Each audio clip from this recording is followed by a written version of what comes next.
The Call of the Wild by Jack London. Chapter 1. Into the Primitive. Old longing's nomadic leap, chafing at custom's chain, again from its brumal sleep wakens the ferine strain. Buck did not read the newspapers, or he would have known that trouble was brewing, not alone for himself, but for every tidewater dog, strong of muscle, with warm, long hair, from Puget Sound to San Diego. Because men, groping in the Arctic darkness, had found a yellow metal, and because steamship and transportation companies were booming the find, thousands of men were rushing into the Northland. These men wanted dogs, and the dogs they wanted were heavy dogs, with strong muscles by which to toil, and furry coats to protect them from the frost. Buck lived at a big house in the sun-kissed Santa Clara Valley. Judge Miller's place it was called. It stood back from the road, half hidden among the trees, through which glimpses could be caught of the wide, cool veranda that ran around its four sides. The house was approached by a graveled driveway, which wound about through wide, spreading lawns and under the interlacing boughs of tall poplars. At the rear, things were on even a more spacious scale than at the front. There were great stables, where a dozen grooms and boys held forth, rows of vine-clad servants' cottages, an endless and orderly array of outhouses, long grape arbors, green pastures, orchards, and berry patches. Then there was the pumping plant for the artesian well and the big cement tank where Judge Miller's boys took their morning plunge and kept cool in the hot afternoon. And over this great domain, Buck ruled. Here he was born, and here he had lived the 4 years of his life. It was true there were other dogs. There could not but be other dogs on so vast a place, but they did not count. They came and went, resided in the populous kennels, or lived obscurely in the recesses of the house after the fashion of Toots, the Japanese pug, or Isabel, the Mexican hairless. Strange creatures that rarely put nose out of doors or set foot to ground. On the other hand, there were the fox terriers, a score of them at least, who yelped fearful promises at Toots and Isabel looking out of the windows at them, and protected by a legion of housemaids armed with brooms and mops. But Buck was neither house dog nor kennel dog. The whole realm was his. He plunged into the swimming tank or went hunting with the judge's sons. He escorted Molly and Alice, the judge's daughters, on long twilight or early morning rambles. On wintry nights, he lay at the judge's feet before the roaring library fire. He carried the judge's grandsons on his back, or rolled them in the grass, and guarded their footsteps through wild adventures down to the fountain in the stable yard, and even beyond, where the paddocks were, and the berry patches. Among the terriers he stalked imperiously, and Toots and Isabel he utterly ignored, for he was king over all creeping, crawling, flying things of Judge Miller's place, humans included. His father, Elmo, a huge St. Bernard, had been the judge's inseparable companion, and Buck bid fair to follow in the way of his father. He was not so large, he weighed only 140 pounds, for his mother, Shep, had been a Scotch shepherd dog. Nevertheless, 140 pounds, to which was added the dignity that comes of good living and universal respect, enabled him to carry himself in right royal fashion. During the 4 years since his puppyhood, he had lived the life of a sated aristocrat. He had a fine pride in himself, was even a trifle egotistical, as country gentlemen sometimes become because of their insular situation. But he had saved himself by not becoming a mere pampered house dog. Hunting and kindred outdoor delights had kept down the fat and hardened his muscles, and to him, as to the cold tubbing races, the love of water had been a tonic and a health preserver. And this was the manner of dog Buck was in the fall of 1897, when the Klondike strike dragged men from all the world into the frozen north. But Buck did not read the newspapers, and he did not know that Manuel, one of the gardener's helpers, was an undesirable acquaintance. Manuel had one besetting sin. He loved to play Chinese lottery. Also, in his gambling, he had one besetting weakness: faith in a system, and this made his damnation certain.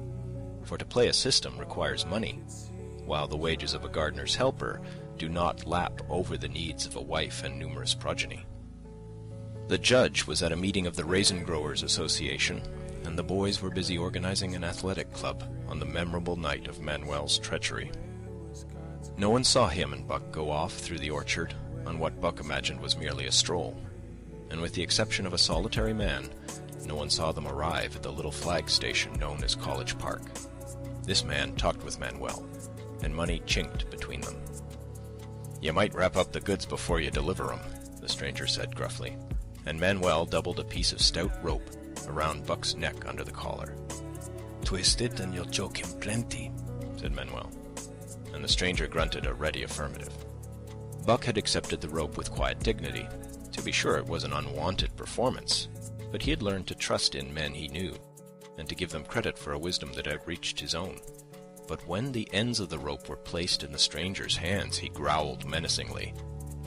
He had merely intimated his displeasure, in his pride believing that to intimate was to command. But to his surprise, the rope tightened around his neck, shutting off his breath. In quick rage, he sprang at the man, who met him halfway, grappled him close by the throat, and with a deft twist threw him over on his back. Then the rope tightened mercilessly, while Buck struggled in a fury, his tongue lolling out of his mouth and his great chest panting futilely. Never in all his life had he been so vilely treated, and never in all his life had he been so angry. But his strength ebbed, his eyes glazed, and he knew nothing when the train was flagged and the two men threw him into the baggage car. The next thing he knew, he was dimly aware that his tongue was hurting, and that he was being jolted along in some kind of conveyance. The hoarse shriek of a locomotive whistling a crossing told him where he was. He had traveled too often with the judge not to know the sensation of riding in a baggage car. He opened his eyes, and into them came the unbridled anger of a kidnapped king. The man sprang for his throat, but Buck was too quick for him. His jaws closed on the hand, nor did they relax till his senses were choked out of him once more. "Yep, has fits," the man said, hiding his mangled hand from the baggage man who had been attracted by the sounds of a struggle. "I'm taking him up for the boss to Frisco. A crack dog doctor there thinks he can cure him." Concerning that night's ride, the man spoke most eloquently for himself, in a little shed back of a saloon on the San Francisco waterfront. "All I get is $50 for it," he grumbled, "and I wouldn't do it over for 1,000 cold cash." His hand was wrapped in a bloody handkerchief, and the right trouser leg was ripped from knee to ankle. "How much did the other mug get?" the saloon keeper demanded. "100, was the reply. "Wouldn't take a sou less, so help me." "That makes 150, the saloon keeper calculated. "And he's worth it, or I'm a squarehead." The kidnapper undid the bloody wrappings and looked at his lacerated hand. "If I don't get the hydrophoby, it'll be because you was born to hang," laughed the saloon keeper. "Here, lend me a hand before you pull your freight," he added. Dazed, suffering intolerable pain from throat and tongue, with the life half throttled out of him, Buck attempted to face his tormentors. But he was thrown down and choked repeatedly, till they succeeded in filing the heavy brass collar from off his neck. Then the rope was removed, and he was flung into a cage-like crate. There he lay for the remainder of the weary night, nursing his wrath and wounded pride. He could not understand what it all meant. What did they want with him, these strange men? Why were they keeping him pent up in this narrow crate? He did not know why, but he felt oppressed by the vague sense of impending calamity. Several times during the night he sprang to his feet when the shed door rattled open, expecting to see the judge, or the boys at least. But each time it was the bulging face of the saloon keeper that peered in at him by the sickly light of a tallow candle. And each time the joyful bark that had trembled in Buck's throat was twisted into a savage growl.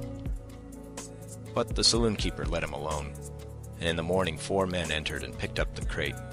More tormentors, Buck decided, for they were evil-looking creatures, ragged and unkempt, and he stormed and raged at them through the bars. They only laughed and poked sticks at him, which he promptly assailed with his teeth, till he realized that was what they wanted, whereupon he lay down sullenly and allowed the crate to be lifted into a wagon. Then he and the crate in which he was imprisoned began a passage through many hands. Clerks in the express office took charge of him. He was carted about in another wagon. A truck carried him with an assortment of boxes and parcels upon a ferry steamer. He was trucked off the steamer into a great railway depot, and finally he was deposited in an express car.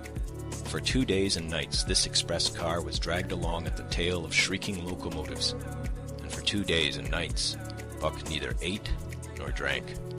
In his anger he had met the first advances of the express messengers with growls, and they had retaliated by teasing him. When he flung himself against the bars, quivering and frothing, they laughed at him and taunted him. They growled and barked like detestable dogs, mewed and flapped their arms and crowed. It was all very silly, he knew, but therefore the more outrage to his dignity, and his anger waxed and waxed. He did not mind the hunger so much, but the lack of water caused him severe suffering, and fanned his wrath to fever pitch. For that matter, high-strung and finely sensitive, the ill treatment had flung him into a fever, which was fed by the inflammation of his parched and swollen throat and tongue. He was glad for one thing: the rope was off his neck. That had given them an unfair advantage, but now that it was off, he would show them. They would never get another rope around his neck. Upon that he was resolved. For 2 days and nights he neither ate nor drank, and during those 2 days and nights of torment he accumulated a fund of wrath that boded ill for whoever first fell foul of him. His eyes turned bloodshot, and he was metamorphosed into a raging fiend. So changed was he that the judge himself would not have recognized him, and the express messengers breathed with relief when they bundled him off the train at Seattle. 4 men gingerly carried the crate from the wagon into a small, high-walled backyard. A stout man, with a red sweater that sagged generously at the neck, came out and signed the book for the driver. That was the man, Buck divined, the next tormentor, and he hurled himself savagely against the bars.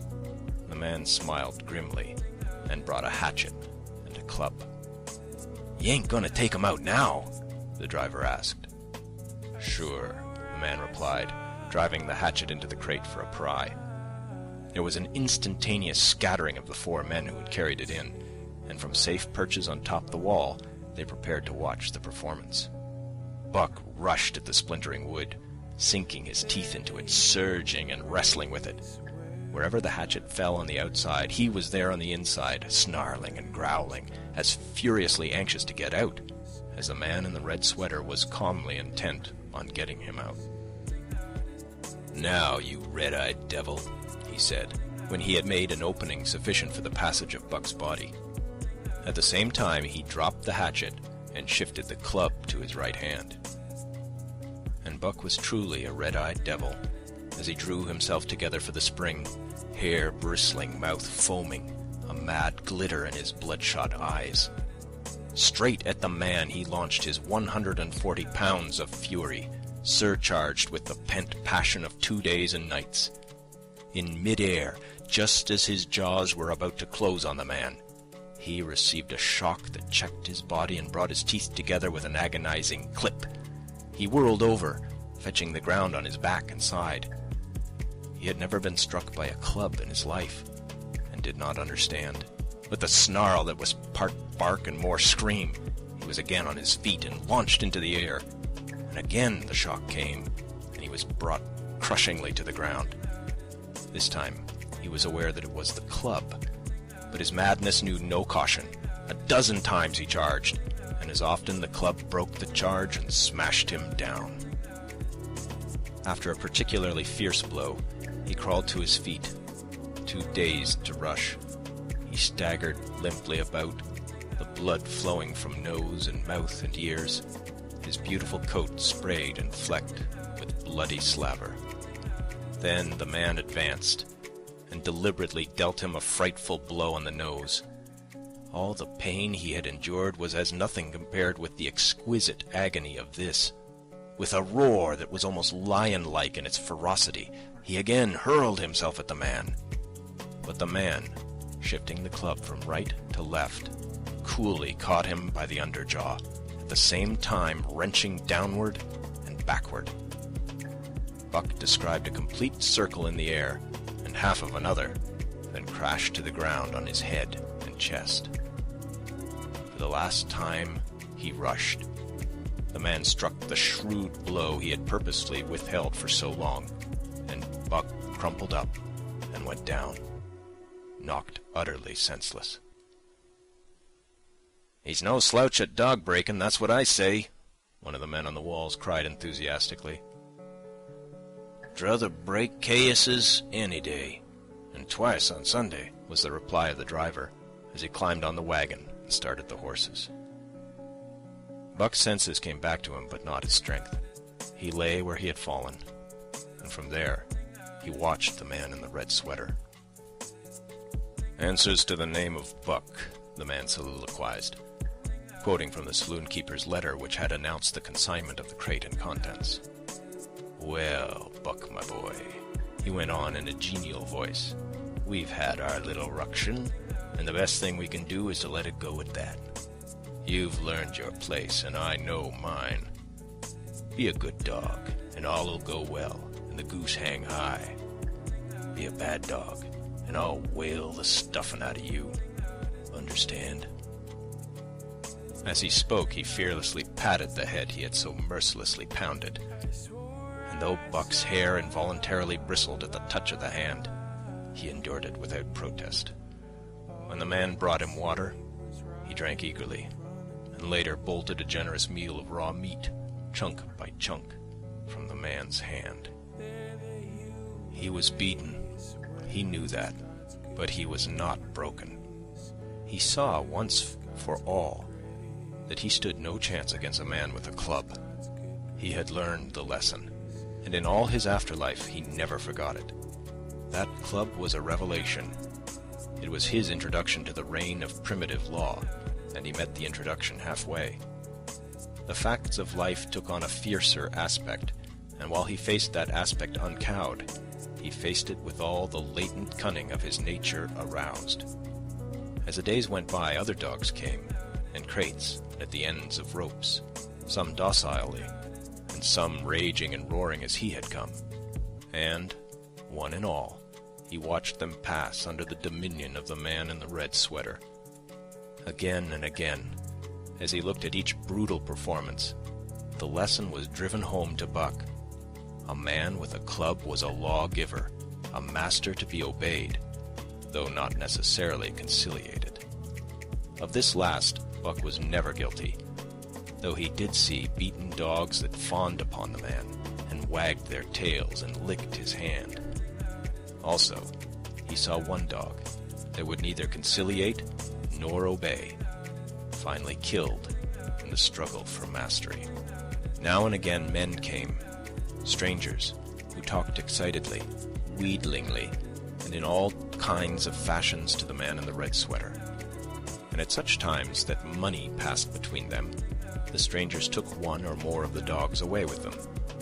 Buck wondered where they went, for they never came back. But the fear of the future was strong upon him, and he was glad each time when he was not selected. Yet his time came, in the end, in the form of a little weazened man, who spat broken English, and many strange and uncouth exclamations which Buck could not understand. "Sacre dam!" he cried, when his eyes lit upon Buck. "That one damn bully dog, eh? How much?" "300, and a present at that," was the prompt reply of the man in the red sweater. "And seem it's government money. You ain't got no kick coming, eh, Perot?" Perot grinned, considering that the price of dogs had been boomed skyward by the unwanted demand, It was not an unfair sum for so fine an animal. The Canadian government would be no loser, nor would its despatches travel the slower. Perrault knew dogs, and when he looked at Buck, he knew that he was 1 in 1,000. 1 in 10,000, he commented mentally. Buck saw money pass between them, and was not surprised when Curly, a good-natured Newfoundland, and he were led away by the little weazened man. That was the last he saw of the man in the red sweater, and as Curly and he looked at receding Seattle from the deck of the Narwhal, it was the last he saw of the warm Southland.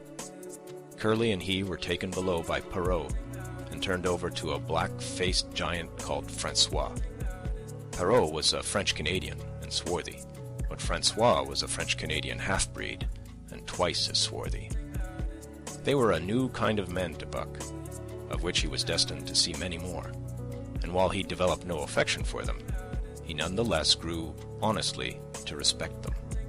He speedily learned that Perrault and Francois were fair men, calm and impartial in administering justice, and too wise in the ways of dogs to be fooled by dogs. In the 'tween decks of the Narwhal, Buck and Curly joined 2 other dogs. One of them was a big, snow-white fellow from Spitzbergen, who had been brought away by a whaling captain, and who had later accompanied a geological survey into the Barrens. He was friendly, in a treacherous sort of way, smiling into one's face the while he meditated some underhand trick, as, for instance, when he stole from Buck's food at the first meal. As Buck sprang to punish him, the lash of Francois's whip sang through the air, reaching the culprit first, and nothing remained to Buck but to recover the bone. That was fair of Francois, he decided, and the half-breed began to rise in Buck's estimation. The other dog made no advances nor received any. Also, he did not attempt to steal from the newcomers. He was a gloomy, morose fellow, and he showed Curly plainly that all he desired was to be left alone, and further, that there would be trouble if he were not left alone. Dave, he was called, and he ate and slept, or yawned between times, and took interest in nothing, not even when the Narwhal crossed Queen Charlotte Sound, and rolled and pitched and bucked like a thing possessed. When Buck and Curly grew excited, half wild with fear, he raised his head as though annoyed, favored them with an incurious glance, yawned, and went to sleep again. Day and night the ship throbbed to the tireless pulse of the propeller. And though one day was very like another, it was apparent to Buck that the weather was steadily growing colder. At last, one morning, the propeller was quiet, and the Narwhal was pervaded with an atmosphere of excitement. He felt it, as did the other dogs, and knew that a change was at hand. Francois leashed them and brought them to the deck.